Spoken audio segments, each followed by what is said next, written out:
الحمد لله وكفى وسلام على عباده الذين اصطفى أما بعد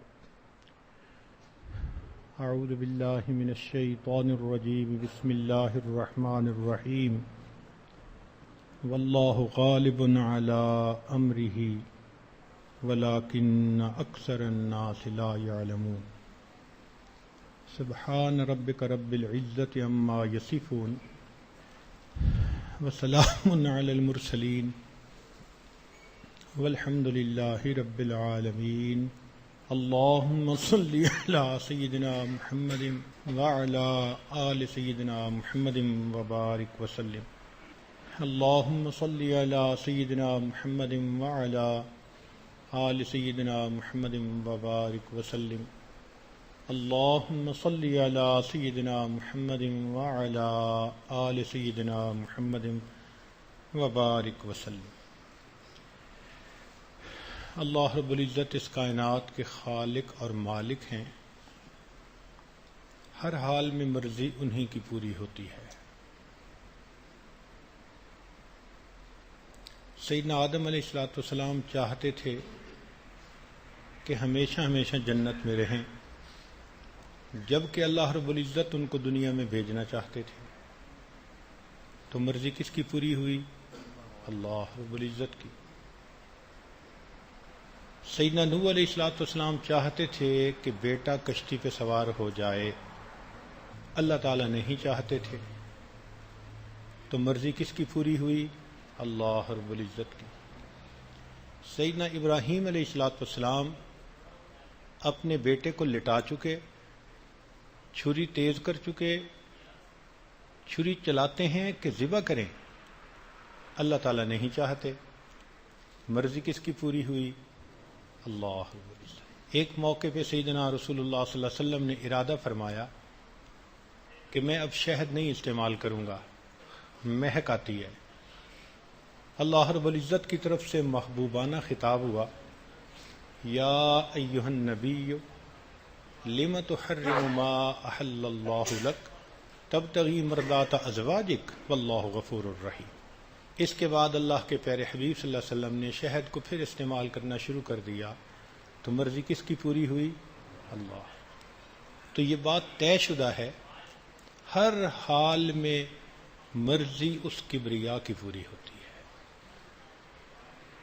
یہ کائنات اس کی ملک ہے، اس کی مخلوق ہے، اس کا حکم ہر آن یہاں چلتا ہے۔ ما شاء اللہ کان وما لم یشاء لم یکن۔ جو اللہ تعالیٰ چاہتے ہیں وہی ہوتا ہے، جو نہیں چاہتے وہ نہیں ہوتا۔ اس لیے زمین اور آسمان کو پیدا فرمانے کے بعد حکم فرمایا ائتیا طوعا او کرہا، آؤ خوشی سے یا مجبور ہو کے، جیسے کسی کی پیشانی کے بال پکڑ کے کھینچے نا کوئی۔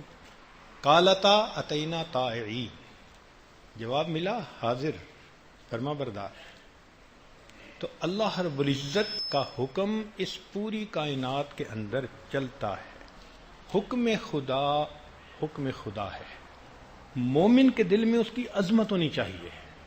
مومن کہتے ہی اسی کو ہیں جو اللہ رب العزت کے حکم کے سامنے اپنا سر جھکا دے، جو سرنڈر کر دے، جو اللہ کے سامنے جھک جائے کہ آج کے بعد میری مرضی ختم، میرے مالک کی مرضی پر میرا عمل ہوگا۔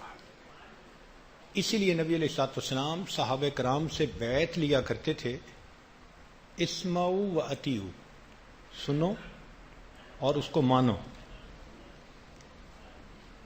ابتدا میں یوں محسوس ہوتا ہے کہ یہ تو معمولی سی بات ہے، مگر غور کرنے سے یوں محسوس ہوتا ہے کہ یہ بہت اہم بات ہے۔ سننا اور مان لینا یہ صفت ہر ایک کو حاصل نہیں ہے۔ اس پر جتنا غور کریں گے اتنا یہ بات کھلتی جائے گی۔ ہم میں سے کتنے لوگ ہیں سنتے ہیں نہیں مانتے؟ حکم خدا ہے کہ غیر محرم سے آنکھ بچاؤ، کتنوں کی نگاہیں بچتی ہیں؟ تو معلوم ہوا کہ سنا مگر مانا نہیں۔ بزرگوں نے سننے کی 4 درجات بتائے ہیں۔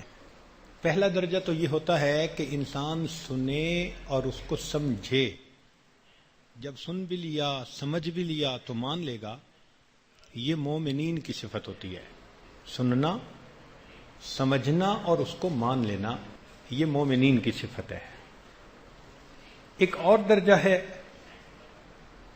سننا، سمجھنا، عمل میں کوتاہی کرنا، یہ فاسقین کا درجہ ہے۔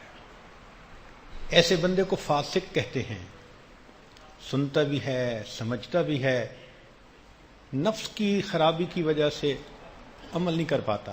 تو پہلا اونچا درجہ تھا مومنین کا، اور یہ درجہ ہوا فاسقین کا۔ اس سے ایک اور نیچے کا درجہ ہے کہ سننا سمجھنا نہیں، یہ منافقین کا درجہ ہوتا ہے۔ اور ایک ہوتا ہے نہ سننا اور نہ سمجھنا، یہ کافرین کا درجہ ہوتا ہے۔ اس لیے اچھا سننے کی صفت ہونا ایک نعمت ہے۔ اللہ رب العزت نے جنتی لوگوں کی تعریف کرتے ہوئے فرمایا کہ الذین یستمعون القول فیتبعون احسنہ، وہ بات سنتے ہیں اور اچھے انداز سے اس پر عمل کرتے ہیں۔ اس لیے اللہ تعالیٰ ارشاد فرماتے ہیں وَلَا تَكُونُوا كَالَّذِينَ قَالُوا سَمِعْنَا وَهُمْ لَا يَسْمَعُونَ، ان لوگوں کی طرح نہ بنو جو کہتے ہیں کہ ہم سن رہے ہیں نہیں سنتے۔ اور ایمان والے چونکہ سنتے بھی ہیں، سمجھتے بھی ہیں، مانتے بھی ہیں، تو ان کو یوں فرمایا یا ایھا الذین آمنوا اطیعوا اللہ ورسولہ ولا تولوا عنہ وانتم تسمعون، تم تو سنتے ہو نا، سمجھتے بھی ہو، اس لیے تم اللہ اور اس کے رسول صلی اللہ علیہ وسلم کی اطاعت کرو، تم بات کو مانو۔ اس لیے جو آدمی شریعت کی باتوں کو سنتا ہے، سمجھتا ہے، عمل نہیں کر پاتا، مومن ہے مگر فاسق ہے۔ ایمان سلامت ہے، اپنے آپ کو برا سمجھتا ہے، مگر جو نیکی کرنے کی جزا تھی، اجر تھا، اس سے یہ محروم ہے۔ حضرت خواجہ معین چشتی اجمیری رحمۃ اللہ علیہ ایک بات فرماتے ہیں کہ جو شخص فرائض میں سستی کرتا ہے اللہ کی مدد سے محروم ہو جاتا ہے۔ جو شخص فرائض میں سستی کرتا ہے وہ اللہ رب العزت کی حمایت اور اس کی مدد سے محروم ہو جاتا ہے، اور جو شخص سنت پر عمل کرنے میں سستی کرتا ہے نبی علیہ السلام کی شفاعت سے محروم ہو جاتا ہے۔ اور تیسری بات فرمائی کہ جس شخص سے اس کے ماں باپ راضی ہوں اللہ اس کو رزق میں برکت عطا کر دیتا ہے، اور جس شخص سے اس کے شیخ یا استاد راضی ہوں اللہ اس کو ایمان پر موت عطا فرما دیتا ہے۔ تو بات کو سننا، سمجھنا اور ماننا، اصل بات آ کے ختم ہوتی ہے ماننے پر، کہ مانتے کتنا ہے، عمل کتنا کرتے ہیں۔ اس لیے عظمت خدا کو دل میں بٹھانے کی ضرورت ہے۔ آج اس عظمت خدا کی وہ کیفیت نہیں دل میں جو ہونی چاہیے تھی، تبھی تو حکم خدا کو توڑنے پر احساس جو ہی نہیں رینگتی، محسوس بھی نہیں ہوتا ہم نے کچھ کیا یا نہیں کیا۔ اس لیے اس کا بار بار تذکرہ کرنے کی ضرورت ہے، اس بات کو بار بار کانوں کے ذریعے دل تک پہنچانے کی ضرورت ہے کہ حکم خدا ہے، اگر ہم اس کو توڑیں گے تو اس کا وبال ہمارے اوپر آ کر رہے گا۔ اس کو نہیں توڑنا چاہیے، پورا کرنا چاہیے۔ آپ چھوٹی سی مثال سمجھیں، خاوند گھر میں کسی بھی کوئی بات پر کہتا ہے کہ دیکھو میرا گھر ہے، میری مرضی چلے گی، اور بیوی کو کہتا ہے کہ اگر تمہیں سمجھ نہیں آ رہی تو جاؤ ماں کے گھر، نکلو یہاں سے۔ بیٹے کو کہہ دیتا ہے باپ یہ میرا گھر ہے، یہاں میری مرضی چلے گی، تم بات نہیں مانو گے، نکلو اس گھر سے۔ تو ہم لوگ جو محتاج ہیں، ضعیف ہیں، کمزور ہیں، تھوڑا سا اختیار ہمارے پاس ہے، اس اختیار کی وجہ سے ہم اپنے گھر کے اندر کسی دوسرے کی بات برداشت نہیں کر سکتے۔ اللہ رب العزت تو اللہ رب العزت ہے، پیدا کرنے والے، نعمتیں دے کر انسان کو زندگی دینے والے، اگر کوئی بندہ اس کے حکم کے سامنے آنکھ اٹھائے، اللہ رب العزت کا کیا معاملہ ہوگا؟ سوچیں، ایک بھنگی بادشاہ کے سامنے آنکھ دکھائے تو بھنگی کا کیا حشر ہوگا؟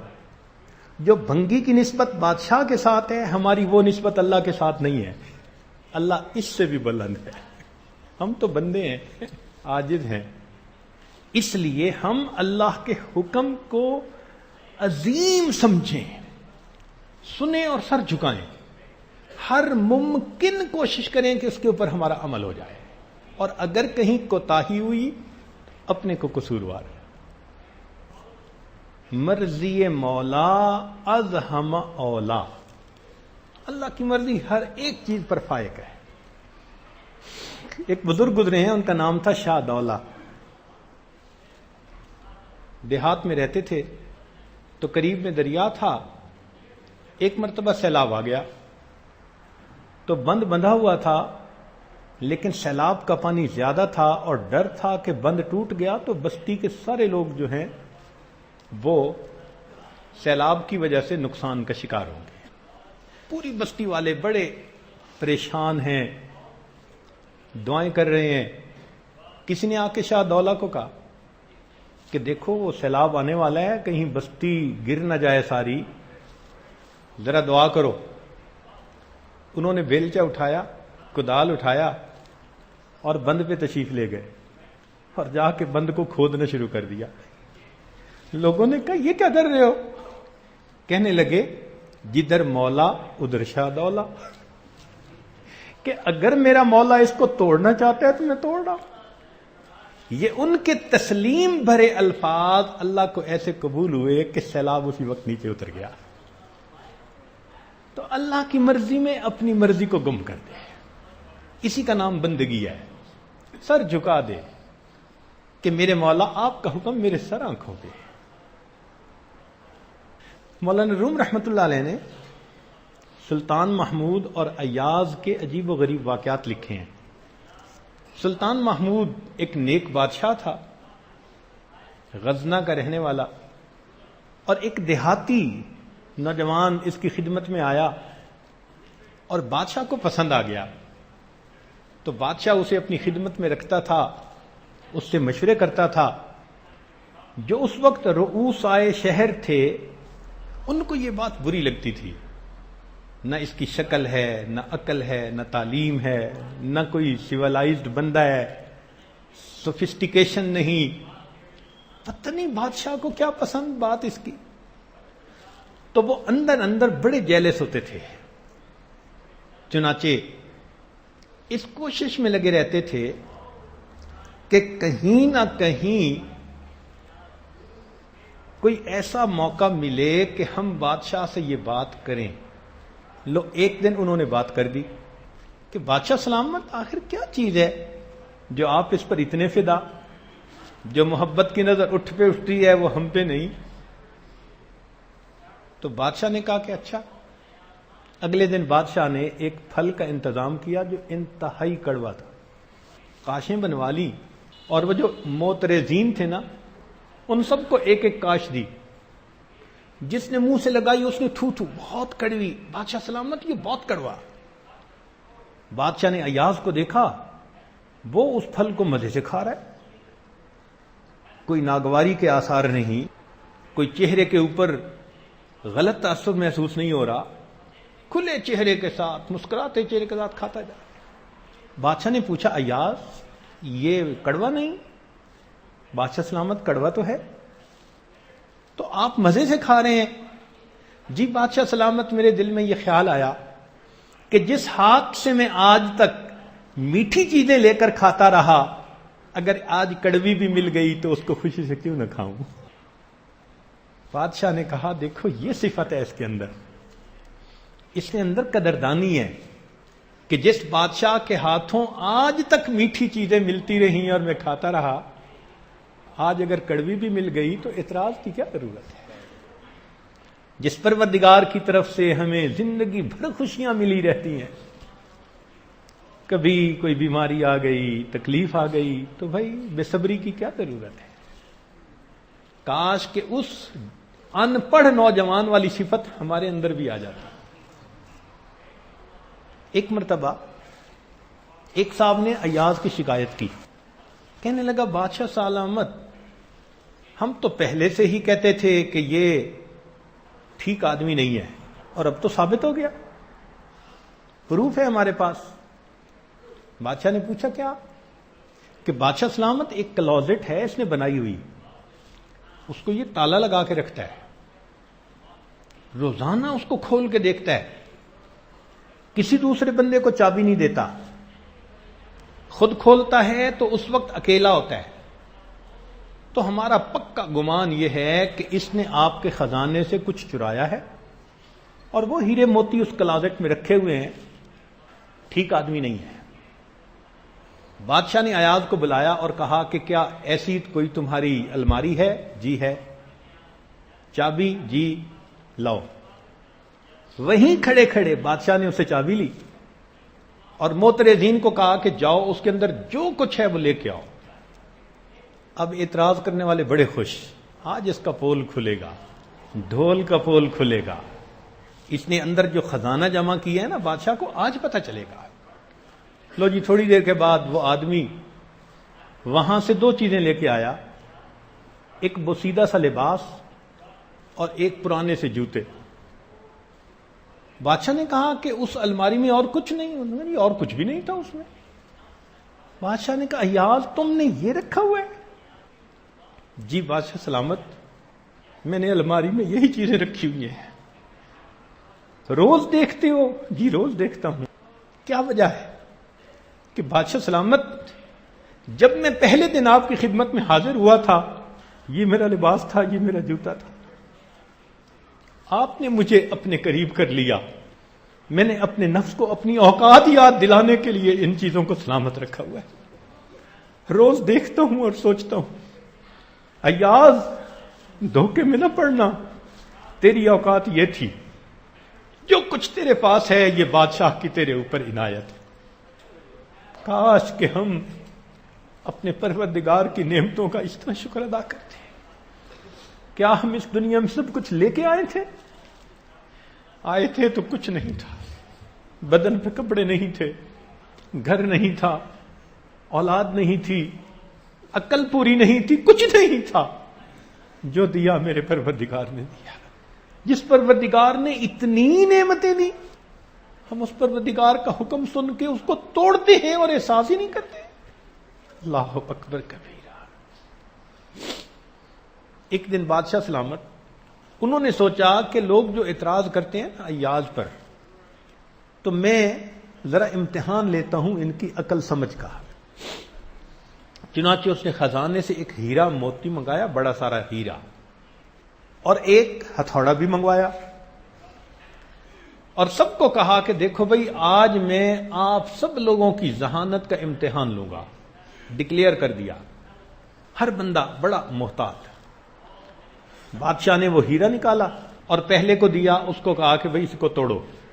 اس نے کہا بادشاہ سلامت، اتنا قیمتی ہیرا توڑیں گے تو بہت سارا نقصان ہو جائے گا۔ اس نے لے لیا، دوسرے کو دیا، دوسرے نے بھی یہی کہا بادشاہ سلامت، اتنا قیمتی ہیرا۔ بادشاہ نے مسکراتے ہوئے لے لیا، تیسرے کو دے دیا۔ سب یہی جواب دیتے رہے اور کسی نے ہیرے کو نہیں توڑا۔ جب بادشاہ نے ایاز کے ہاتھ میں پکڑایا نا کہ ہیرا توڑو، ایاز نے زمین پہ رکھا، ایک ہتھوڑا مارا اور اس کے ٹکڑے کر دیے۔ سارے لوگ حیران، جاہل، کم عقل، بے سمجھ انسان، اتنا بڑا نقصان کر دیا، اب اس کو بادشاہ کی ڈانٹ پڑے گی۔ بادشاہ خاموش تھا۔ تھوڑی دیر بعد اس نے ایاز سے پوچھا کہ ایاز تم نے ہیرا توڑ دیا؟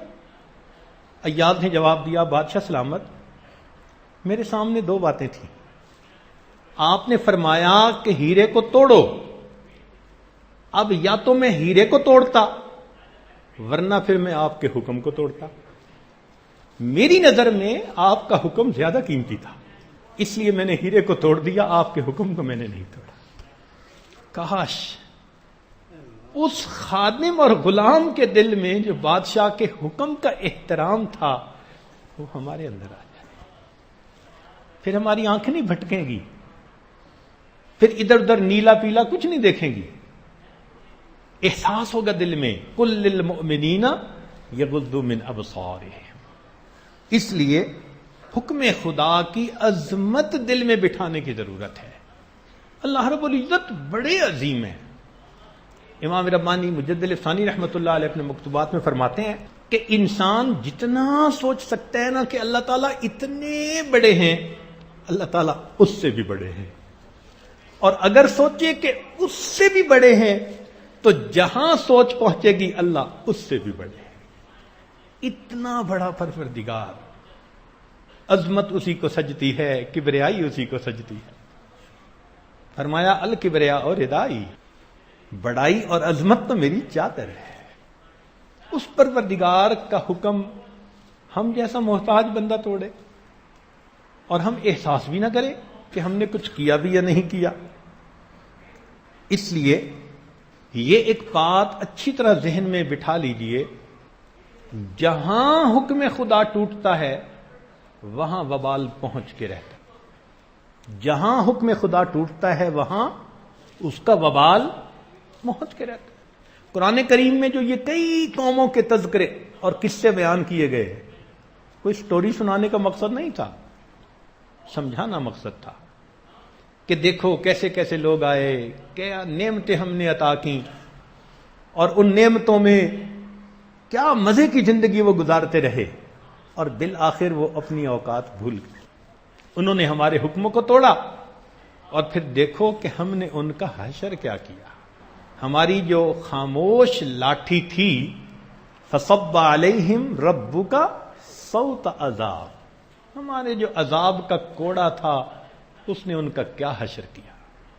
فرعون بے اون، اس کو دیکھیے، بڑا مان تھا، الیس لی ملک مصر وہذہ الانہار تجری من تحتی، دیکھا کتنا مان ہے اس کے دل میں، اور جن دریاؤں کا اسی نے تذکرہ کیا اسی دریا میں اللہ نے غرق کر کے دکھایا، عبرت کا نشان بنا دیا۔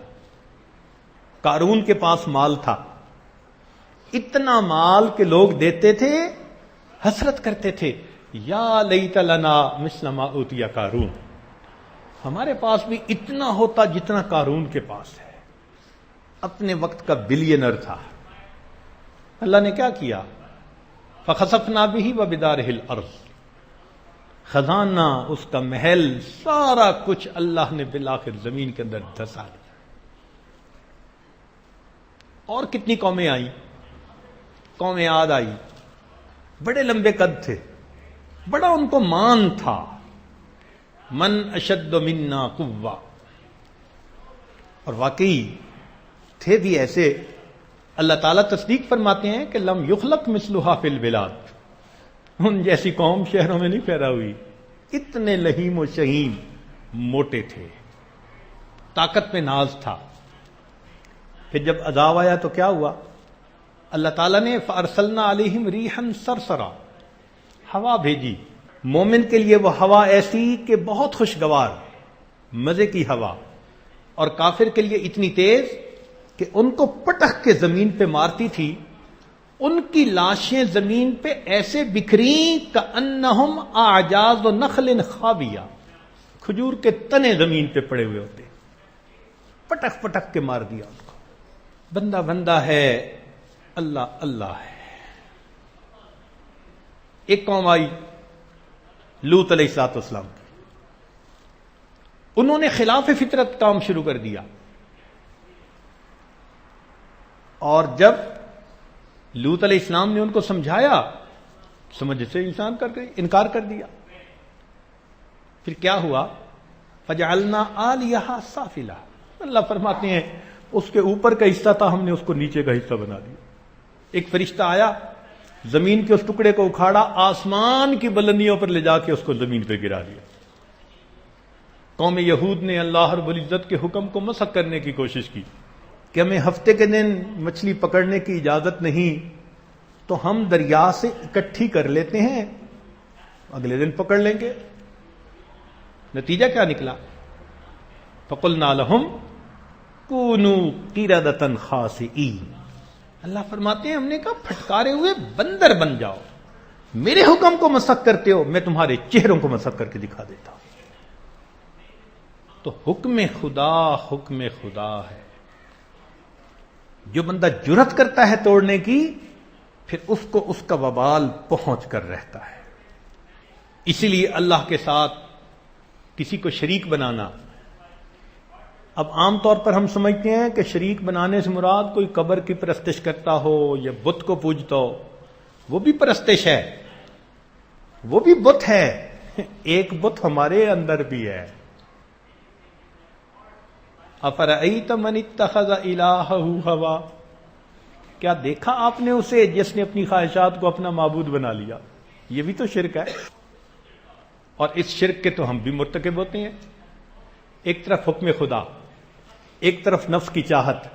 جب حکم خدا کو بھول کر ہم نے نفس کی چاہت کو پورا کر لیا تو ہم نے تو اس بت کی پوجا کر لی.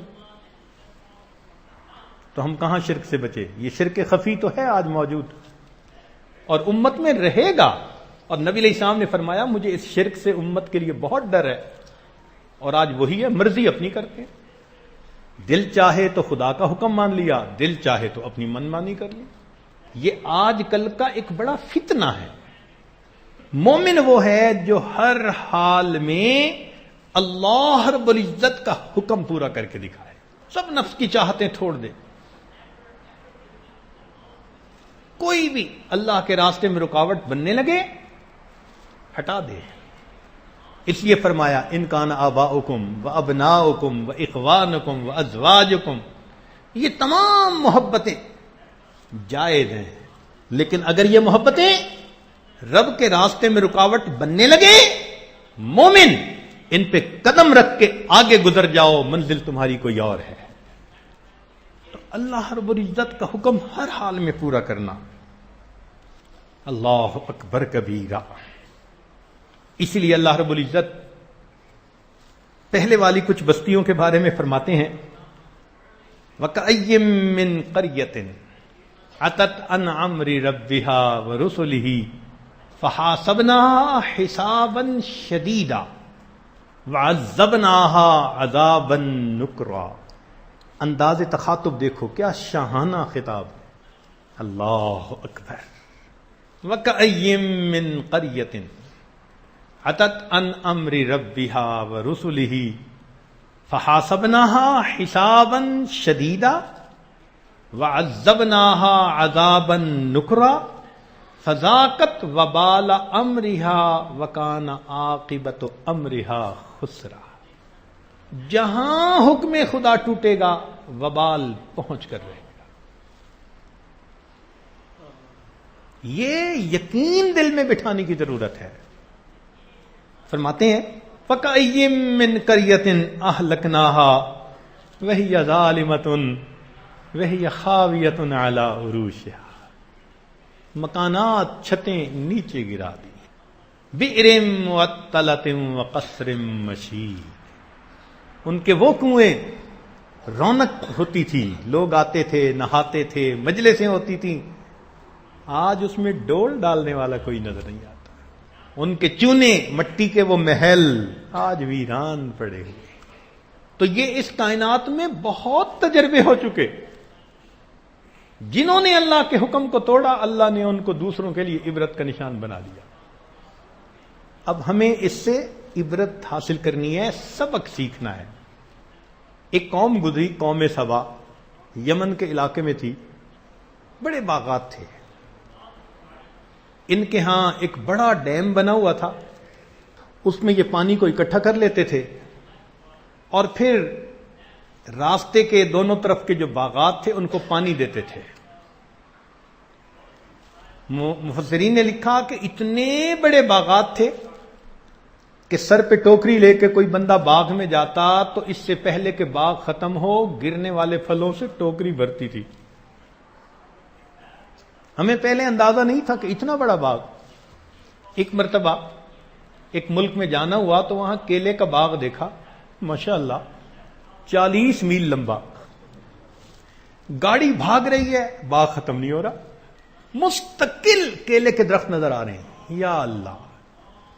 میں نے اپنے ساتھی کو کہا کہ آج ایک بات دل میں واقعی اچھی طرح کھل گئی کہ قوم سبا کے باغات کیسے ہوا کرتے تھے. ایسے باغ تھے. اللہ تعالیٰ فرماتے ہیں لَقَدْ كَانَ لِسَبَإٍ فِي مَسْكَنِهِمْ آیَةٌ. قوم سبا کے لیے ان کے مساکن میں بڑی نشانی ہے. لَقَدْ كَانَ لِسَبَإٍ فِي مَسْكَنِهِمْ آیَةٌ جَنَّتَانِ عَنْ يَمِينٍ وَشِمَالٍ. دائیں بھی باغ راستے کے اور بائیں بھی باغ. کلوا من رزق ربکم واشکروا لہ. اللہ کا دیا ہوا رزق کھاؤ، اس کا شکر ادا کرو. بلدۃ طیبۃ ورب غفور. کتنا پاکیزہ شہر ہے اور اللہ ان کی غلطیوں کوتاہیوں کو معاف کرنے والا ہے. ہر طرف سے ان کے اوپر چین، سکون، اطمینان، مگر اللہ کی ان نعمتوں میں غافل بن گئے، اللہ کی نافرمانی کرنے لگ گئے. اللہ تعالیٰ فرماتے ہیں فَأَعْرَضُوا فَأَرْسَلْنَا عَلَيْهِمْ سَيْلَ الْعَرِمِ. انہوں نے ہمارے حکموں سے اعراض کیا، ہم نے پانی کا طوفان بھیج دیا. ایسا پانی کا طوفان کہ ان کی بستی بھی تباہ ہو گئی، باغ بھی تباہ ہو گئے. جہاں تک پانی گیا پھلوں والے درخت نہیں ہوتے تھے، سب نکل گیا، ہاتھوں سے ختم. اللہ اکبر کبیرہ. ایک اور بستی کی بات آگے اللہ تعالیٰ فرماتے ہیں ذالک جزیناہم بما کفروا وہل نجازی الا الکفور.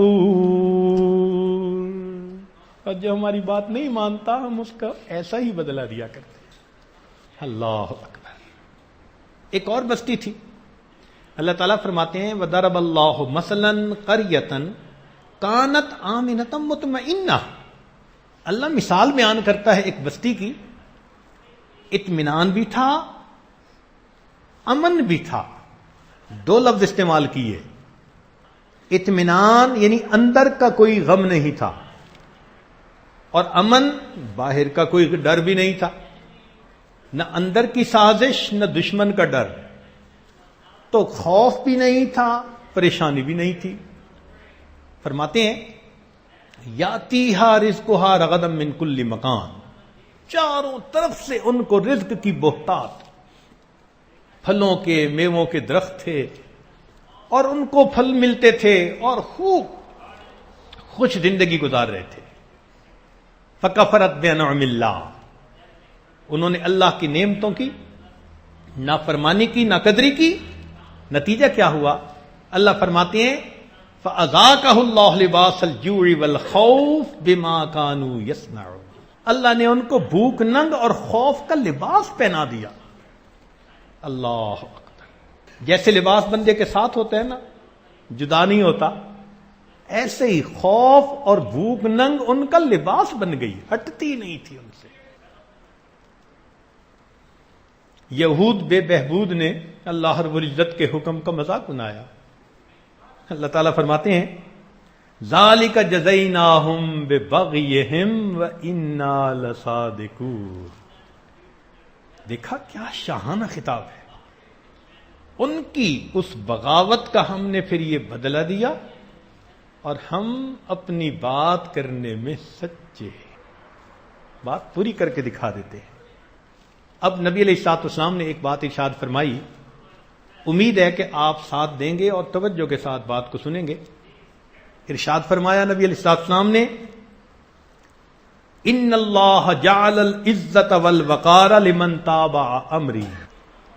کہ جو میرے باتوں کی پیروی کرے گا، سنت کی پیروی کرے گا، حکم کی پیروی کرے گا، اللہ رب العزت نے اس کے لیے عزت اور وقار کو بنایا ہے. وجعل الذلۃ والصغار لمن خالف امری. اور جو میرے حکم کی خلاف ورزی کرے گا اللہ تعالیٰ اس کو ذلت اور چھوٹا پن عطا فرمائے. اب ایک طے شدہ بات ہے، جو شریعت کے خلاف چلے گا ذلت ملے گی، پریشانیاں ملیں گی. جو شریعت کے اوپر چلے گا عزت ملے گی. عزت والوقار، لوگوں کے دلوں میں اللہ اس کا احترام پیدا فرمائیں گے. آپ دیکھیں ابو جہل کو ذلت ملی، ابو لہب کو ذلت ملی، ولید پلید کو ذلت ملی، جس کو اپنے بیٹوں پہ بڑا ناز تھا.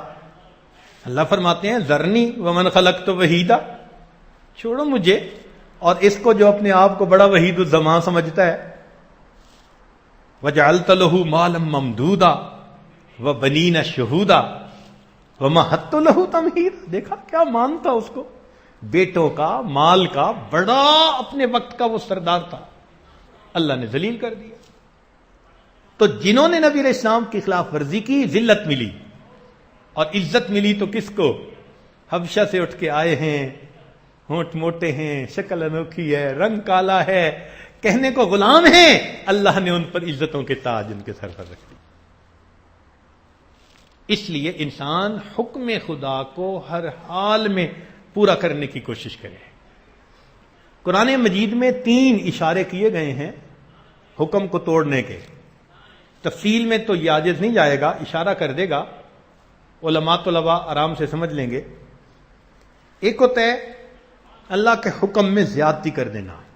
اس کے بارے میں اللہ فرماتے ہیں یا ایھا الناس انما بغیکم علی انفسکم، تمہاری بغاوت تمہاری اپنی، اس کا وبال تمہارے اپنے اوپر آئے گا. کئی مرتبہ انسان مکر کرتا ہے، حکم کو آگے پیچھے کرنا. فرماتے ہیں ولا یحیق المکر السیئ الا باہلہ، لوٹ کے آئے گا تمہارے اہل خانہ پر. تم غیر کی عورت کی طرف بری نظر اٹھاؤ گے، کوئی نہ کوئی تمہاری عورت کی طرف بری نظر اٹھائے گا. ٹٹ فار ٹیٹ، عدلے کا بدلہ. اور تیسری بات فرمائی کہ اگر تم اس عہد کو توڑو گے تو فرمایا فبما نقضہم میثاقہم لعناہم وجعلنا قلوبہم قاسیہ. نقض عہد پہ دیکھو ان کو کیا سزا دی. اس لیے ہمارے اکابر نے کہا نہ جا اس کے تحمل پر کہ بے ڈب ہے پکڑ اس کی، نہ جا اس کے تحمل پر کہ بے ڈب ہے پکڑ اس کی، ڈر اس کی دیر گیری سے کہ ہے سخت انتقام اس کا. جب انتقام لیتا ہے اللہ، اللہ اکبر، وہ بہت سخت ہوا کرتا ہے. اس لیے اس دنیا میں حکم کس کا چلنا چاہیے؟ اللہ رب العزت. اچھا ایک چھوٹی سی بات سنیے. دفتروں میں مینجمنٹ کرنی ہوتی ہے نا، تو کوئی افسر ہوتا ہے، باس ہوتا ہے، پھر کوئی ماتحت ہوتا ہے. تو وہاں پر دنیا دار لوگوں نے ایک اصول بنایا ہوا ہے، مرفی لا. دفتروں میں لکھ کے لگاتے ہیں roll number 1 boss is always right. یہ رول نمبر 1 ہے، boss is always right. Roll number 2 if boss is wrong, see rule number 1. دنیا کے دفاتر کے نظام کو چلانے کے لیے باس از آلویز رائٹ. حالانکہ اس بندے کے اندر 70 کمزوریاں، ہزاروں عیب اس کے اندر، لیکن کہتے ہیں جی اس کے بغیر نظم نہیں چلتا. باس از آلویز رائٹ. اس کا مطلب کہ باس کا حکم پورا کرنا ہے. تو اس پروردگار کے بارے میں کیا سوچتے ہیں؟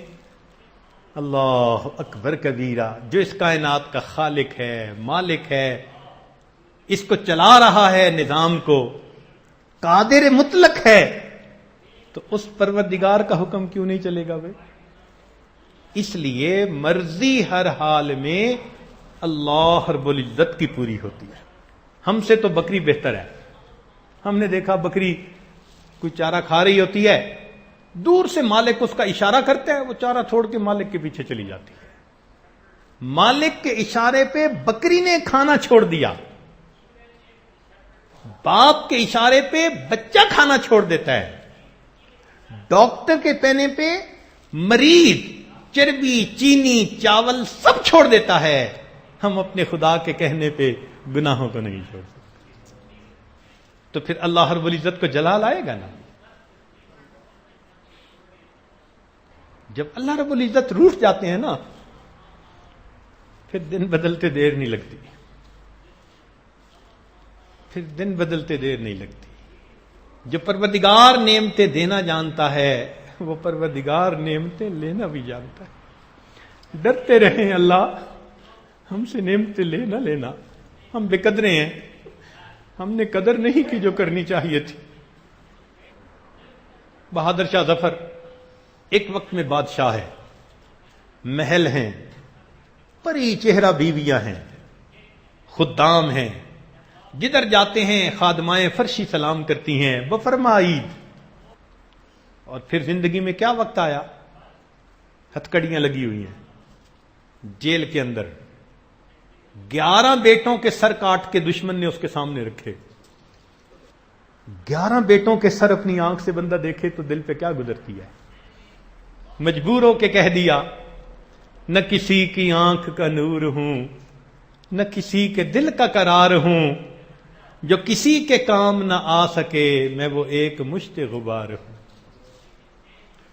کوئی مجھ پہ پھول چڑھائے کیوں، کوئی مجھ پہ آنسو بہائے کیوں، کوئی مجھ پہ دیا جلائے کیوں، میں وہ بے کسی کا مزار ہوں۔ میرا رنگ روپ بدل گیا، میرا یار مجھ سے بچھڑ گیا۔ میرا رنگ روپ بدل گیا، میرا یار مجھ سے بچھڑ گیا، جو چمن خزاں سے اجڑ گیا میں اسی کی فصل بہار۔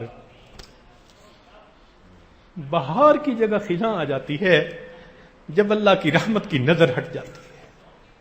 اس لیے ہم اپنے دلوں میں یہ بات بٹھا لیں اچھی طرح کہ ہم نے حکم خدا کو پورا کرنا ہے، جو مرضی ہو حکم خدا کو نہیں ٹوٹنے دینا۔ آج کل کا ایک نیا فتنہ ہے، پہلے وقتوں میں تو لوگ اگر کوئی نافرمانی کر بیٹھتے تھے تو تسلیم کر لیتے تھے، ہاں بھائی میں سنت سے محروم ہوں، میری کمزوری ہے۔ آج کل کا نیا فتنہ لاجک، کٹ حجتی۔ ایسا کیوں ہے؟ حکم خدا اور بندہ آگے سے پوچھے ایسا کیوں ہے؟ آج کسی عورت کو کہو کہ پردہ کرو، کیوں نہیں کرتی؟ تو آگے سے جواب مل گا پردہ تو آنکھوں کا ہوتا ہے، اور زیادہ کہیں گے تو کہے گی چہرے کا پردہ ہے ہی نہیں۔ شریعت کی باتوں میں تعویل جسٹیفائی کرتا ہے۔ جو بندہ گناہ کر رہا ہوتا ہے نا، وہ یہ نہیں کہتا کہ میں گناہ کر رہا ہوں، وہ اس کو جسٹیفائی کرنے کی کوشش کرتا ہے۔ او جی اللہ تعالیٰ نے سور کا گوشت کیوں حرام کیا ہے؟ لو بندہ اور خدا کے حکم کے بارے میں پوچھ رہا ہے کہ کیوں حرام کیا ہے۔ کیا پدی کا شوربہ، اپنی اوقات دیکھے بندہ، اور پھر یہ دیکھے کہ شریعت کی باتوں میں ایسے کوشچن۔ یہ اصل میں انانیت، پیٹ بھرے کی باتیں ہیں ساری۔ آج چونکہ پیٹ بھرا کھانے کو مل جاتا ہے نا تو یہ حجتیں سوجتی ہیں۔ یہ آج کل کا نیا ایک فتنہ ہے، اس کو کہتے ہیں کٹ حجتی۔ اور اس کائنات میں سب سے پہلی کٹ حجتی شیطان نے کی تھی۔ جب رب کریم نے ارشاد فرمایا ما منعک اللہ تسجد، تو نے کیوں نہیں سجدہ کیا آدم علیہ السلام کو، تو بجائے اس کے کہ یوں کہتا کہ مجھ سے غلطی ہوئی، لاجک دینے لگا، خلقتنی من نار وخلقتہ من طین۔ جب کٹ حجتی کی تو حکم خدا کو توڑا نا، نتیجہ کیا نکلنا تھا وہی جو نکلا۔ ہزاروں سال کی عبادت کی ہوئی تھی، لکھا ہے کہ چپے چپے پہ اس نے سجدہ کیا ہوا تھا، حتیٰ کہ طاؤس الملائکہ بنا ہوا تھا، مگر جب اللہ کے حکم کے سامنے اس نے کٹ حجتی کی، رب کریم کا فرمان ہوا فخرج منہا فانک رجیم، نکل جا میرے دربار سے تو مردود ہے۔ اور پھر آگے پتہ ہے کیا کہا، وَإِنَّ عَلَيْكَ لَعْنَتِي إِلَىٰ يَوْمِ الدِّينِ، قیامت تک تیرے اوپر میری لعنتیں برسیں گی۔ تو کٹ حجتی سے بچنے کی ضرورت ہے۔ اگر غلطی ہو جائے، گناہ ہو جائے تو جسٹیفائی نہ کریں، تسلیم کر لیں کہ جی ہاں مجھ سے غلطی ہو گئی، سیدنا آدم علیہ السلام سے بھول ہوئی. جب پوچھا تو آگے سے کوئی لاجک نہیں، سمپل. ربنا ظلمنا انفسنا وان لم تغفر لنا وترحمنا لنکونن من الخاسرین. تسلیم کر لیا، اللہ رب العزت نے معافی عطا فرما دی. تو یہ کہنا کہ غلطی ہوئی معاف کر دیں، یہ آدم علیہ السلام کا طریقہ ہے. یہ صفت اپنے اندر پیدا کرنی چاہیے. آج کل یہ الفاظ کہنے بڑے مشکل. کوئی بیٹا ہے جو باپ کو کہے ابو غلطی ہوئی معاف کر دے؟ کوئی بیوی ہے جو خاوند کو کہہ دے غلطی ہوئی جی معاف کر دے؟ غلطی بھی ہو مانتے نہیں ہیں. Logic, justification. تو یہ صفت اپنے اندر پیدا کرنی چاہیے. کیا؟ کہ یہ کہنے کی عادت ہو جی مجھ سے غلطی ہوئی آپ مجھے معاف کر دیں. اعتراف قصور کر لینا، اس پر اللہ رب العزت بندے کو معاف فرما دیتے ہیں. اور یہ انبیاء کی سنت ہے. تسلیم فوراً. ذرا بات توجہ سے سنیے گا. سیدنا نوح علیہ السلام کو اللہ رب العزت نے حکم فرمایا کہ کشتی بناؤ، ہم تمہارے ماننے والوں کو اور اہل خانہ کو سب کو ہم محفوظ کر لیں گے، بچا لیں گے. سیدنا نوح علیہ السلام نے کشتی بنائی، سیلاب آ گیا. جو ماننے والے تھے وہ بیٹھ گئے. ایک بیٹا تھا جوان العمر، وہ ابھی باہر ہے. تو حضرت نوح علیہ السلام کا کیا حال ہوگا؟ ہم لوگ گناہگار لوگ ہیں، لیکن اپنی اولاد کو اگر نیکی میں سستی کرتے دیکھتے ہیں تو ہمارے دل پہ کتنا غم ہوتا ہے. تو اولیاء کے دل پہ کیا ہوتا ہوگا؟ انبیاء کے دل پہ کیا گزرے گی؟ اور صرف سستی نہیں، یہاں تو ایمان کا معاملہ تھا. تو سیدنا نوح علیہ السلام جوان بیٹا سامنے ہے، پتہ ہے کہ آج اس سیلاب نے سب کو مار ڈالنا ہے. بیٹے کو کہتے ہیں یا بنی ارکب معنا، اے بیٹے آؤ ہمارے ساتھ سوار ہو جاؤ. بیٹا بات نہیں مانتا. فحال بینہم الموج فکان من المغرقین. ایک لہر اٹھی اور باپ کی آنکھوں کے سامنے بیٹا غرق ہو گیا. باپ کے سامنے بیٹے کو چوٹ لگے تو دکھ برداشت نہیں ہوتا. بیٹا غرق ہو گیا ایمان کے بغیر، دل پہ کتنا صدمہ ہوگا. اب صدمے میں انسان کیا کرتا ہے؟ رب کو پکارتا ہے نا. تو نوح علیہ السلام نے اپنے رب کو پکارا. کیا کہا؟ وَنَادَى نُوحًا ابْنَهُ وَكَانَ فِي مَعْزِلٍ يَا بُنَيَّ ارْكَب مَعَنَا وَلَا تَكُن مِّنَ الْكَافِرِينَ. اب اللہ رب العزت کو پکار رہے ہیں. کیا کہتے ہیں؟ وَنَادَى نُوحٌ رَبَّهُ فَقَالَ رَبِّ إِنَّ ابْنِي مِنْ أَهْلِي وَإِنَّ وَعْدَكَ الْحَقُّ. اے پروردگار عالم، بیٹا میرے اہل میں سے تھا اور آپ کے وعدے سچے. وَأَنْتَ أَحْكَمُ الْحَاكِمِينَ. اب اس کا جواب پتہ کیا ملا؟ رب کریم کی طرف سے ارشاد ہوا قال یا نوح انه ليس من اهلك انه عمل غیر صالح.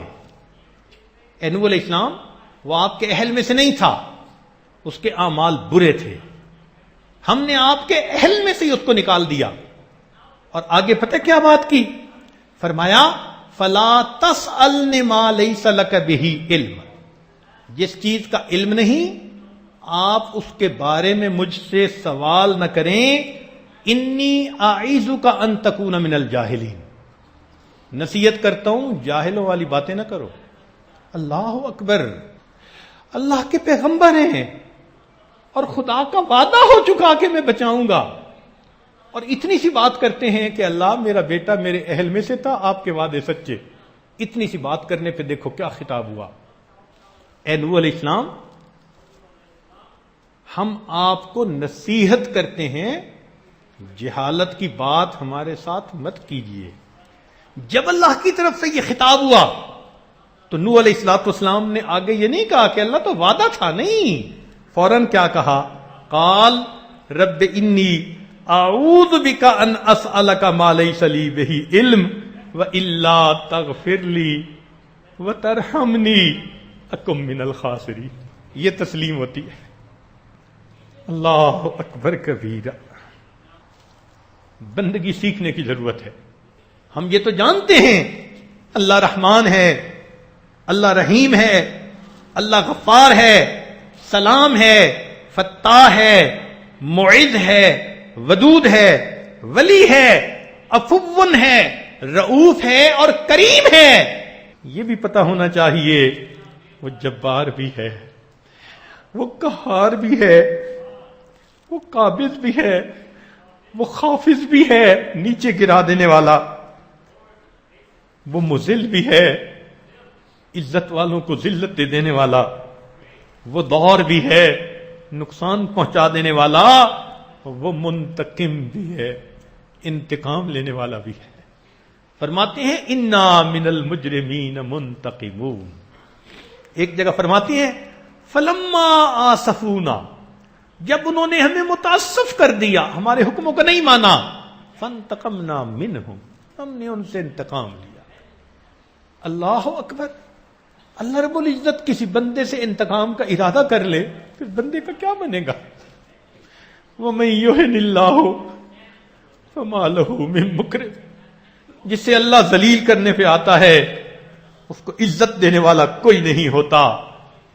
دیکھیے انبیاء کرام کے ساتھ کیا معاملہ اس پروردگار عالم کا. بندگی سیکھنے کی ضرورت ہے. آدم علیہ الصلوۃ والسلام کا جنت سے نکلنا دیکھیے. سیدنا نوح علیہ الصلوۃ والسلام کے اس خطاب پر غور کیجئے. حضرت ابراہیم علیہ السلام کی ہچکچاہٹ دیکھیے. حضرت یعقوب علیہ السلام کی مصیبت دیکھیے. حضرت یوسف علیہ السلام کی قید کا نظارہ دیکھیے. حضرت زکریا علیہ السلام کے سر کے اوپر آرے کو چلتا ہوا دیکھیے. حضرت یحییٰ علیہ السلام کی گردن کو کٹتا دیکھیے. حضرت یوسف علیہ السلام کو مچھلی کے پیٹ میں گرفتار دیکھیے. کیا کہتے ہیں؟ لا الہ الا انت سبحان انی کنت من الظالمین. وہ ایسا پروردگار ہے.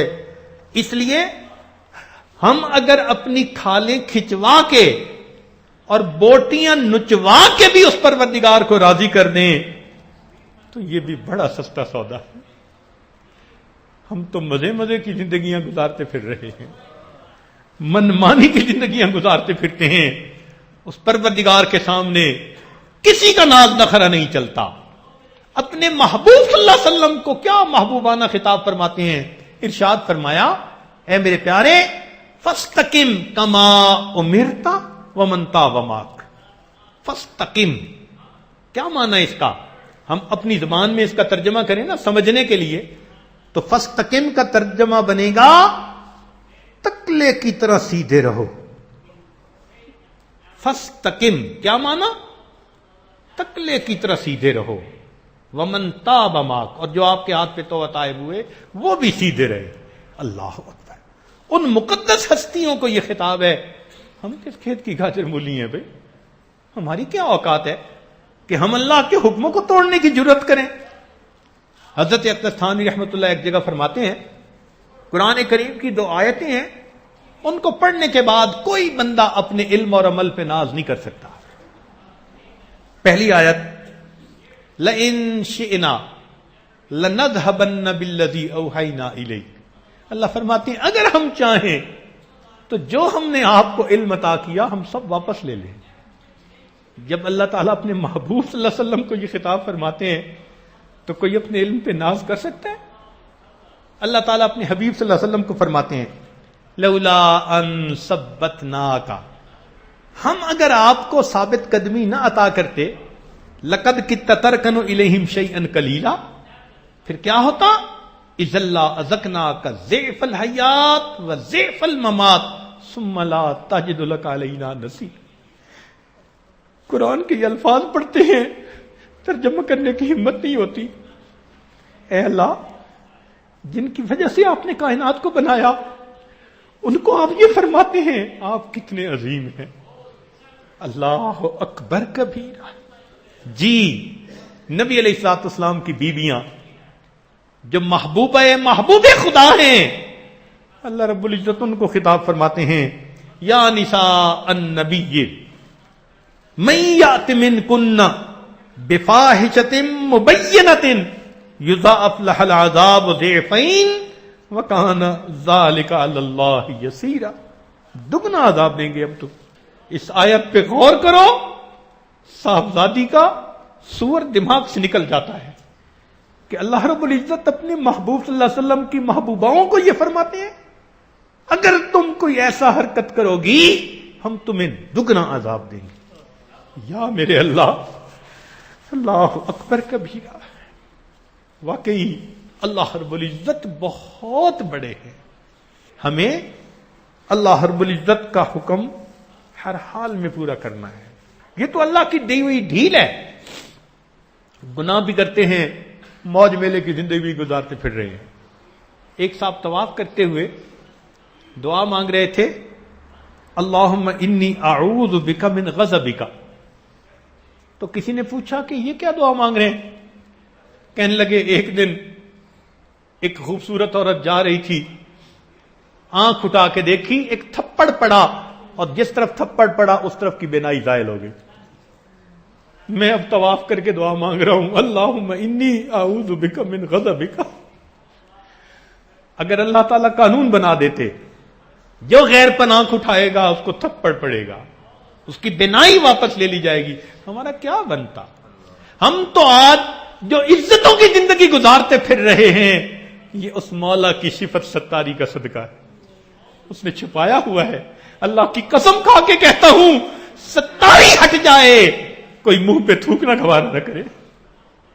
واہ میرے مولا, تو نے ہماری غلطیوں پہ پردے ڈال دیے, کوتاہیوں پہ پردے ڈال دیے. تو کتنا عظیم ہے.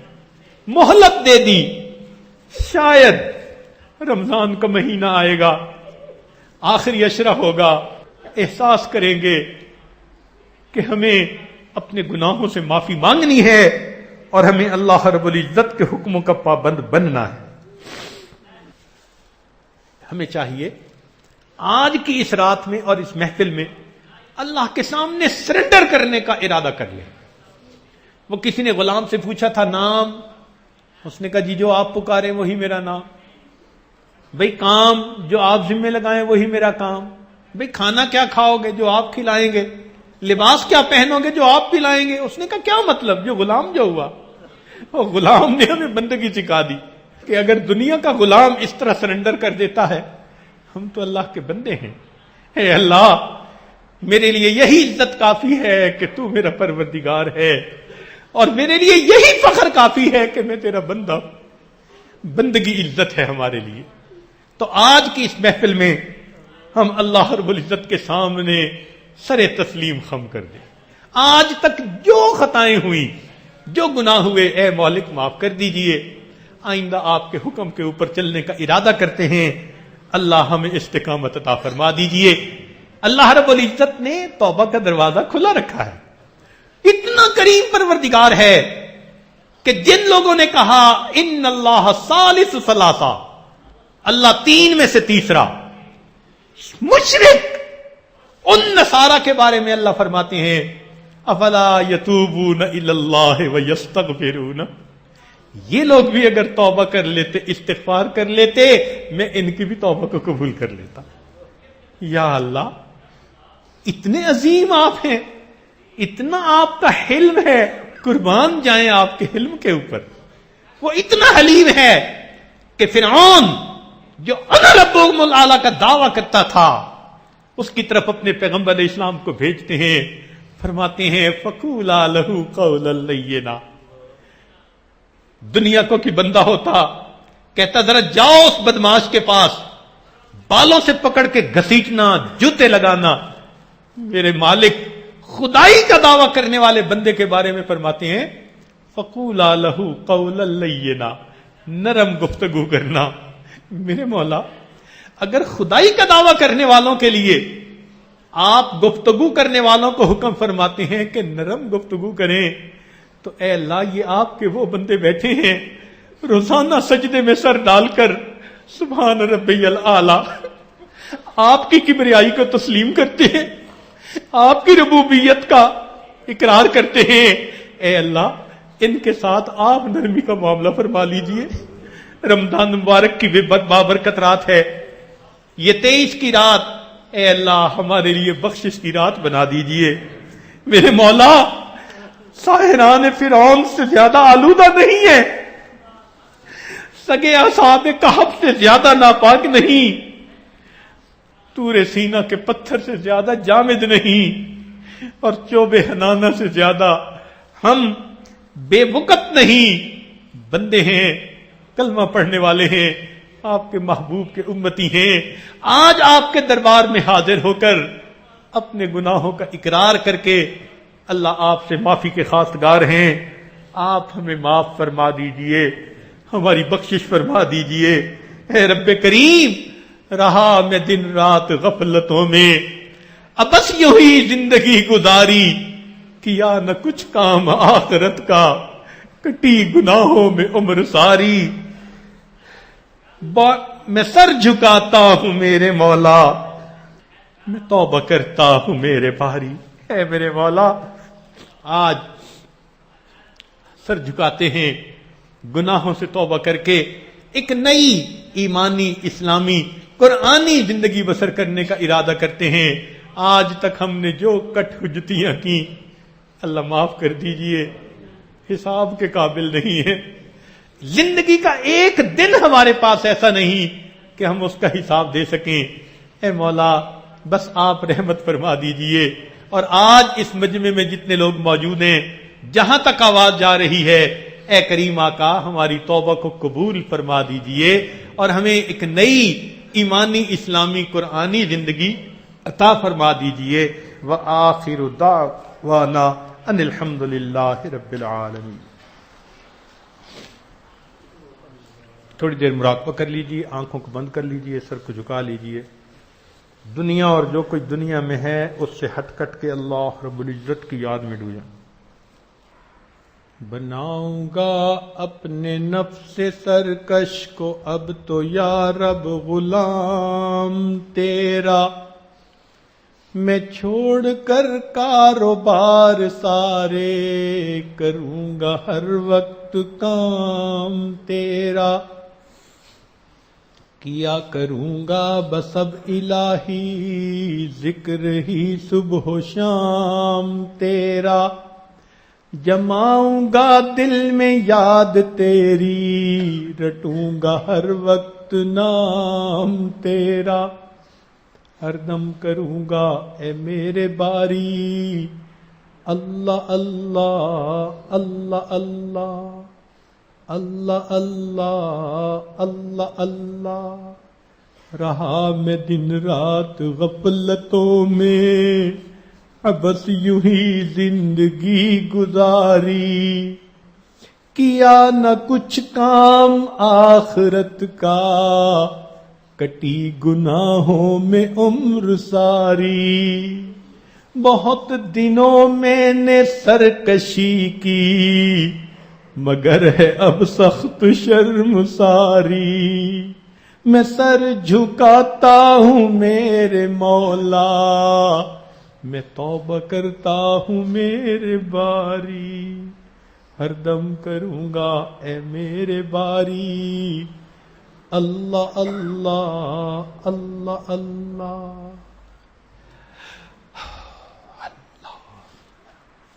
بسم اللہ الرحمن الرحیم، اللہم صلی علی سیدنا محمد وعلی آل سیدنا محمد وبارک وسلم۔ لا احصی ثناء علیک انت کما اثنیت علی نفسک رب اغفر ورحم وانت خیر الراحمین۔ لا الہ الا اللہ الحلیم الکریم، سبحان رب العرش العظیم، الحمد للہ رب العالمین۔ نسألک موجبات رحمتک وعزائم مغفرتک والغنیمة من كل بر والسلامة من كل اسم، لا تدع لنا ذنبا إلا غفرته ولا هما إلا فرجته ولا حاجة هي لك رضا إلا قضيتها یا ارحم الراحمین یا ارحم الراحمین یا ارحم الراحمین۔ پیارے اللہ، ہم ظاہر میں آپ کے بندے ہیں، حقیقت میں نہایت گندے ہیں۔ یا اللہ ہمارے دلوں کی گندگی کو دور فرما، ہمیں اپنی بندگی کے سلیقہ عطا فرما، شرمندگی والے کاموں سے ہماری حفاظت فرما، برے دن سے، بری بات سے، بری رات سے، برے انجام سے ہماری حفاظت فرما، سوء خاتمہ سے ہماری حفاظت فرما، حرام روزی سے ہماری حفاظت فرما، حرام روزی کے اس لقمے کے پیٹ میں جانے سے حفاظت فرما جس کے پیٹ میں جانے سے عبادت کی لذت چھن جاتی ہے، مناجات کی توفیق چھن جاتی ہے، وقت سحر آہ سحر گاہی کی توفیق چھن جاتی ہے۔ رب کریم ہمیں اپنے مقبول محبوب بندوں میں شامل فرما۔ پیارے اللہ، آپ کے عاجز مسکین بندے آپ کے دروازے پہ ڈیرے ڈالے ہوئے ہیں، آپ کی چوکھٹ پکڑے بیٹھے ہیں، بہت دور سے آئے ہیں، بہت دیر سے آئے ہیں، ٹوٹی ہوئی کمر لے کر آئے ہیں، بیماریاں لے کر آئے ہیں، کمزوریوں کے ساتھ آئے ہیں، بیماروں کو چھوڑ کر آئے ہیں۔ رب کریم مہربانی فرما دیجئے۔ دور سے آنے والے کا ہر کوئی خیال کر لیتا ہے، مسافر بندے کا ہر کوئی خیال کر لیتا ہے۔ رب کریم مہربانی فرما دیجئے، عافیت کا معاملہ فرما دیجئے۔ پیارے اللہ، مانا کہ ہم گنہگار ہیں لیکن آپ بھی تو غفار ہیں، مانا کہ ہم کمزور ہیں لیکن آپ بھی تو قوی ہیں۔ رب کریم، ہم نے دنیا کی ماؤں کو دیکھا، ایک ماں کے اگر 4 بچے ہوں اور گھر کے اندر کوئی مہمان آنے والا ہو، 3 صاف ستھرے ہوں، ایک گندا ہو، ماں کی سب سے زیادہ توجہ اپنے گندے بچے کی طرف ہوتی ہے۔ ماں سمجھتی ہے اچھوں کو تو کوئی بھی گود میں اٹھا لے گا، میرے اس گندے کی طرف کوئی نظر اٹھا کے بھی نہیں دیکھے گا۔ ماں اس گندے بچے کو نہلاتی ہے، دھلاتی ہے، دھوبی بیٹا چاند سا بنا دیتی ہے۔ پیارے اللہ، جس طرح سے دنیا کی ماں اپنے گندے بچے کا خیال کرتی ہے، یا اللہ اس آسمان کی چھت کے نیچے آپ کے نہ جانے کتنے اربوں خربوں بندے ہیں، نہ جانے اس میں کتنے پیارے ہیں۔ یا اللہ، ہم جیسے گنہگار بھی ہیں، رب کریم ہم جیسے گندے بھی ہیں، آپ عافیت کے ساتھ ہمیں پاک فرما دیجئے، ہمارا تصفیہ فرما دیجئے، ہمارا تزکیہ فرما دیجئے، ہمارے قلب کو مصفہ مزکہ مجلہ فرما دیجئے۔ رب کریم مہربانی فرما دیجئے۔ یا اللہ، ہم نے مانا کہ ہم گنہگار ہیں لیکن ہندا جتنے تو نہیں۔ یا اللہ، ہم نے مانا کہ ہم گنہگار ہیں لیکن وحشی جتنے تو نہیں۔ پیارے اللہ، ہم میں سے کسی نے بھی ایسا کام نہیں کیا جو ہندا نے کیا تھا، ہم میں سے کسی نے بھی ایسا کام نہیں کیا جو وحشی نے کیا تھا۔ پیارے اللہ، آپ کی رحمت تو یا اللہ ان پہ بھی برسی اور ان کو بھی رضی اللہ عنہ و رضوا عنہ کا خطاب دے دیا۔ یا اللہ، آپ نے فضیل بن عیاض کو ڈاکیوں کی سرداری سے نکال کر ولیوں کے سردار بنا دیا۔ رب کریم مہربانی فرما دیجئے، رب کریم مہربانی فرما دیجئے، ایک ایک کو بخش دیجئے جہاں تک یہ صدا پہنچ رہی ہے۔ رب کریم تمام کی مغفرت فرما دیجئے۔ یا اللہ، ہم ٹوٹے ہوئے ہیں، ہمیں جوڑ دیجئے، ہم بکھرے ہوئے ہمیں سمیٹ دیجئے۔ یا اللہ، زمانہ ہو چکا گناہوں کی ذلت اور پستی میں پڑے ہوئے، یا اللہ اب طاعت کی عزت عطا فرما دیجئے، اب طاعت کی عزت عطا فرما دیجئے۔ یا اللہ، اٹھے ہوئے ہاتھوں کی لاج رکھ لیجئے۔ پیارے اللہ، اس محفل میں بوڑھے بھی ہیں جن پہ آپ ترس کھاتے ہیں، یا اللہ وہ سفید داڑھی والے بھی ہیں جن کو خالی ہاتھ لوٹاتے ہوئے آپ کو شرم آتی ہے۔ رب کریم، وہ جوان بھی ہیں جن کے رگوں میں گرم خون دوڑ رہا ہے، یا اللہ سب کے سب نادم و شرمندہ ہیں۔ پیارے اللہ، اتنی دیر سے آپ کی پیاری پیاری باتیں سن رہے تھے، یا اللہ کہیں آپ کا جلال سننے میں آ رہا تھا اور کہیں آپ کی رحمت سننے میں آ رہی تھی۔ یا اللہ، امیدیں بندھی ہوئی ہیں، یا اللہ ہم نا امید نہیں ہیں، رب کریم نا امید نہیں ہیں۔ یا اللہ، ہمارے گناہ زمین اور آسمان کے اگر خلے کو بھی بھر دیں پھر بھی تو یہ محدود ہیں، آپ کی رحمت تو لامحدود ہے۔ رب کریم، آپ کی لامحدود رحمتوں کا واسطہ پیارے اللہ آپ ہمیں معاف کر دیجئے، آپ ہمیں معاف کر دیجئے، آپ ہمیں معاف کر دیجئے، آپ ہمیں معاف کر دیجئے۔ اللہ، ہم چاہے جتنے اچھے اعمال کریں، یا اللہ وہ آپ کی شان نشان کبھی ہو نہیں سکتے۔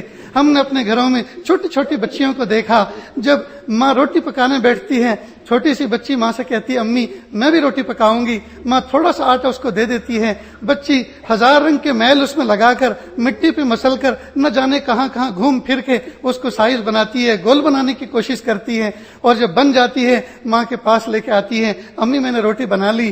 ماں اپنی روٹی کو کنارے کر کے توے پہ جگہ بناتی ہے اور چھوٹی سی بچی کی چھوٹی سی روٹی کو سیکتی ہے، جب سیک کے تیار ہوتی ہے تو کہتی ہے جاؤ بیٹی اپنے ابو کو دے دو کہ میں نے آپ کے لیے روٹی بنائی ہے۔ جب وہ لے کر اپنے ابو کے پاس آتی ہے، ابو خوش ہوتے ہیں، حالانکہ وہ روٹی قسم کھا کے کہا جا سکتا ہے وہ روٹی کھانے کے قابل نہیں ہے، لیکن باپ اس روٹی کو دیکھ کر انعام دیتا ہے بچی کو اور پیشانی کو چومتا ہے۔ پیارے اللہ، ہم چاہے جتنے اچھے عمل کریں، یا اللہ اس روٹی سے بڑھ کر نہیں، آپ کی شان نشان کبھی ہو نہیں سکتے، لیکن میرے مالک آپ جو کچھ اس پر دیں گے وہ آپ کا فضل ہوگا، آپ کا انعام ہوگا۔ رب کریم مہربانی فرما دیجئے۔ یا اللہ، ہم چاہے جتنے اچھے عمل کریں، آپ کے شان نشان نہیں ہو سکتے، میرے مالک نہیں ہو سکتے، آپ رحمت فرما دیجئے، اچھے اعمال کی توفیق دے دیجئے، آپ انعام دے دیجئے، بخش دیجئے۔ یا اللہ، رحمت کا معاملہ فرما دیجئے۔ اے اللہ زمانہ ہو چکا آپ کو پکارتے پکارتے، جب سے ہوش سنبھالے ہیں یا اللہ تب سے آپ کا نام رٹا ہے، بچپن میں کہیں چوٹ لگی، نیچے گرے، گھٹنا پھوٹا، سر پھوٹا، زخم ہوا، یا اللہ اللہ اللہ کہہ کے رونے لگے، پیارے اللہ مکتب میں گئے، مدرسے میں گئے، استاد نے سزا دی، چوٹ لگی، اللہ کہہ کے پکارا، بچپن سے لے کے آج تک یا اللہ آپ کا نام زبان پر ورد زبان رہا ہے، رب کریم اس کی لاج رکھ لیجئے، پیارے اللہ اس کی لاج رکھ لیجئے، یا اللہ اس کی لاج رکھ لیجئے، نمک حلالی کی ہمیں توفیق عطا فرمائیے، نمک حرامی سے ہماری حفاظت فرمائیے، یا اللہ اپنے مقبول محبوب بندوں میں شامل فرمائیے، یا اللہ اعتکاف کی عبادات کو قبول فرما، یہاں بیٹھنے کو قبول فرما، یا اللہ دور دراز سے چل کر آئے ہوئے مسافروں کی لاج رکھ لیجئے، یا اللہ جن لوگوں نے اس کا انتظام کیا یا اللہ ان کی بخششیں فرما، یا اللہ ان کو نواز دیجئے، رحمت فرما دیجئے، وہ پھول جیسی جوانی رکھنے والے جوان جو رات بھر جاگ کر دسترخوان کا انتظام کرتے ہیں، یا اللہ ان کی جوانی پہ ترس کھا لیجئے، یا اللہ وہ ماں بہنیں جو دور بیٹھ کر کھانے پکاتی ہیں، یا اللہ معتکفین کے لیے بھیجتی ہیں، رب کریم ان کے دلی مرادوں کو پورا فرما، انہیں اللہ ان کی دلی مرادوں کو پورا فرما، ان کی دل کی حسرتوں کو پورا فرما، عافیت کا معاملہ فرما، یا اللہ اس محفل میں نہ جانے کتنے دکھیارے اور کتنے غم کے مارے بیٹھے ہوئے ہیں، کیسی کیسی تمنائیں یا اللہ اپنے دل میں چھپائے بیٹھے ہیں، یا اللہ بعض تمنائیں تو ایسی ہیں جن کو آپ کے علاوہ مخلوق کے سامنے کہتے ہوئے شرم آتی ہے، رب کریم تمام کی دلی مرادوں کو پورا فرما، یا اللہ اس میں نہ جانے کیسے کیسے علماء، نہ جانے کیسے کیسے صلحاء بیٹھے ہیں، یا اللہ راتوں کو جاگنے والے، یا اللہ گرم گرم آنسو بہانے والے اور سرد سرد آہیں کھینچنے والے بیٹھے ہوئے ہیں، یا اللہ کسی کے اٹھے ہوئے ہاتھ تو آپ کو اچھے لگ رہے ہوں گے، اللہ اسی کے طفیل ہم تمام کی مغفرت فرما، اللہ ہم تمام کی مغفرت فرما، ہم تمام کی مغفرت فرما، یا اللہ نہ جانے کتنے لوگ آنا چاہتے تھے آ نہ سکے، حسرت رہ گئی، یا اللہ جو آئے ہیں پیارے اللہ ان کی نہ جانے کتنی مرادیں ہیں عافیت کے ساتھ پوری فرما دیجیے، اللہ مدارس دینیہ، مکاتب قرآنیہ، مساجد اسلامیہ اور وہ خانقاہیں جو اللہ اللہ سکھائی جاتی ہے، دعوت و تبلیغ کے کام کی پوری پوری حفاظت فرما، اقامت دین کی جتنی کوششیں ہو رہی ہیں یا اللہ قبول فرما لیجیے، یا اللہ قبول فرما لیجیے، رب کریم تینوں حرم پاک کی حفاظت فرمائیے، یا اللہ جہاں جہاں ظلم ہو رہا ہے یا اللہ عافیت کے ساتھ انصاف سے بدل دیجیے، یا اللہ حضور پاک صلی اللہ علیہ وسلم کی پیاری امت آج چوراہے پہ کھڑی ہوئی ہے، کوئی پوچھنے والا نہیں، جس طرح سے یتیم بچہ کسی چوراہے پہ کھڑا ہوتا ہے اسے نہیں پتا اس کی منزل کیا ہے، اس کا مقام کیا ہے، کبھی دائیں دیکھتا ہے، کبھی بائیں دیکھتا ہے، کبھی آگے دیکھتا ہے، کبھی پیچھے دیکھتا ہے، کہ اللہ جس امت کا حال ہے رب کریم عافیت کا معاملہ فرما دیجئے، عزت رفتہ دے دیجئے، عظمت رفتہ دے دیجئے، کہ اللہ ذلت سے پوری پوری حفاظت فرما دیجئے، جو مانگا عطا فرما دیجئے، جو مانگنے سے رہے گا وہ بھی عطا فرما دیجئے، وصلی اللہ تعالی علی خیر خلقہ محمد وآلہ واصحابہ اجمعین برحمتک یا ارحم الراحمین۔